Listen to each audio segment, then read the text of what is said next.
Hey there, you looking kinda cute. Please consider subscribing and check out our Patreon for more. Enjoy the video.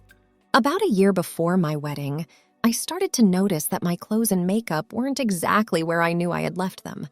My dresser sometimes looked like it had been rearranged or refolded a little bit.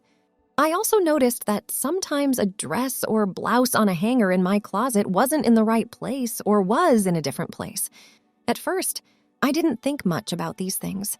I thought that maybe I hadn't put my things away well enough. But over time, I kept noticing that my things were a little out of order, even though I knew I had put them away carefully. The reason for this mess wasn't clear until 6 months later, when I quietly came up the stairs and saw my brother Gene in his room wearing one of my black satin dress with lace. He didn't know I was there because he thought he had shut his door. Still, it was just a little bit open, and I could see him lying on his bed. I didn't want to catch him in the act and make him feel bad, so I went back down the stairs quietly. Then I shouted pretty loudly to get his attention and let him know I was inside. I could hear him quickly moving around. When he saw me, I could still see makeup on his face that he hadn't washed off. I tried to act like nothing had changed. We were about the same height, and he wore his blonde hair long. During the summer, I could see that he had little or no hair on his arms and legs. His features were on the soft side, and he had a very gentle way about him. Even though Gene and I were brothers and sisters, we didn't fight or disagree with each other. He didn't seem like the typical hormonal teen boy. Instead, he had real respect for everyone, men and women alike. This was also clear when he talked to me, his older sister. He was kind and polite, not crude and rude. I wasn't going to say anything if he liked wearing my pretty things. If there had been a way for me to support him in these things, without making it look like I was being a bossy sister, I would have done it gladly. I started leaving soft, silky clothes on my bed or dresser so I could help Gene in his quest to be more feminine. When I went back to look at them later, they were sometimes in a slightly different place or folded differently. I was glad that Gene liked these things that women like. I would have loved to give him a silky nightgown to wear while he slept at night. That, though, would have been too obvious. But I started to think of a way that I could help Gene fully experience his feminine side. I'd try to convince him to be a bridesmaid in my upcoming wedding. I told Mom about this in a general way. She said that some things in her drawers and closet were also a little bit out of order. "Sharon," she said, "I just thought I was getting forgetful about where I put things. However, I did find a pair of my pants in your brother's room one day. When I asked him about it, he said that the static from the dryer must have made them stick to one of his t-shirts and he hadn't noticed it when he folded and put away his clothes. I didn't question him because I thought his explanation was reasonable. I want to be very careful with this," I told her. "I don't want to hurt him. He's my younger brother, and I love him." Mom liked what I was doing and agreed that we should approach Gene carefully. She suggested that we get the dress, undergarments, and shoes in his size, and wait until the last minute to tell him about our plans. I told him that one of my bridesmaids ran away with her boyfriend, leaving a hole in my wedding party. I can't ask any more of my friends to be bridesmaids now. He was my last chance. I would need and want him to be my bridesmaid if it were possible. Mom knew all of his sizes, so ordering the dress was easy.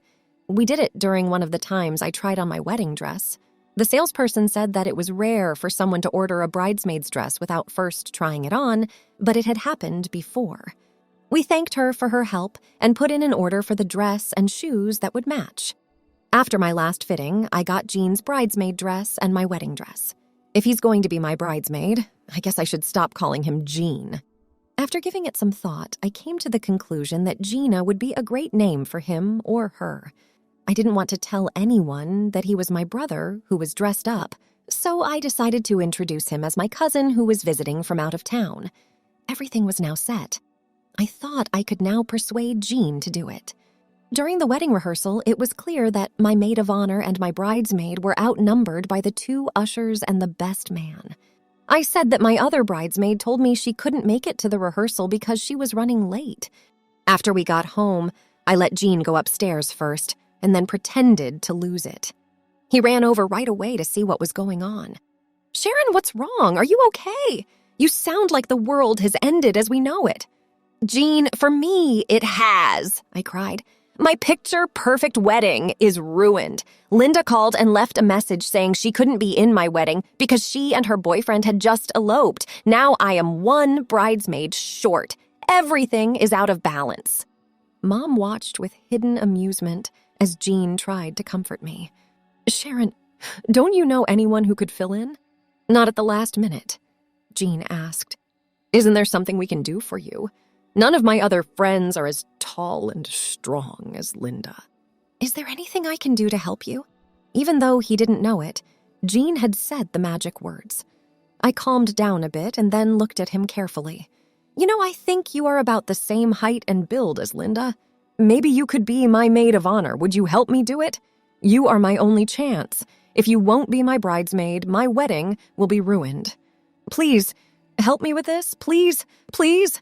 By the time I was done, I almost sounded like I was begging him to help me, and I was begging him for both of our sakes. Sharon, I would love to help you out. I'm a boy, though. People would be able to tell I was a boy wearing a dress. People laughing at me and talking about me behind my back. I don't think I could do it. Also, how would you tell people about me? Oh, this is my brother Jean. He's wearing a dress and is one of my bridesmaids. I tried to reassure him that he had nothing to worry about. I told him that his face and mannerisms were soft and gentle, and that with his hair color and length, he could easily pass for an attractive girl. I also told him that I would introduce him as my cousin Gina from out of town, who was filling in for one of my bridesmaids who got sick. I just hope my appearance doesn't get in the way. When he said yes, I reached out and gave him a tight hug. I told him that Mom and I would make sure he looked good. You are a real gem. Would you like to become Gina right now? He gave a nod of agreement. I took him to my room and gave him a pink satin nightgown with spaghetti straps that came down to his ankles, a pink satin robe, and a pair of pink slippers. Gina was sitting on the side of her bed in her nightgown, robe, and slippers. Mom and I both thought that Gina should paint her nails now instead of waiting until tomorrow. Gina was very interested as her hands and feet were fussed over.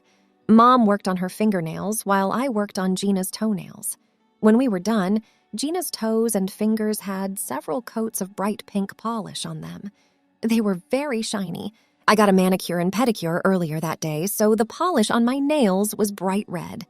Gina was looking at my nails as I worked on hers, and I saw her doing it. We sat here and talked, and I told Gina not to touch anything until her nails were completely dry. Once they were dry, we all gave Gina a big hug, wished her good night, and told her that tomorrow would be a big day for all of us. Good night, little sister, I said. Good night, big sister, Gina said. Pleasant dreams. I hope that my pretty nightgown will help me sleep well tonight. We all knew that tomorrow was going to be a very important day. Thanks for watching. Check out Patreon if you want to have early access to the other parts. If not, it will be online in a couple of days.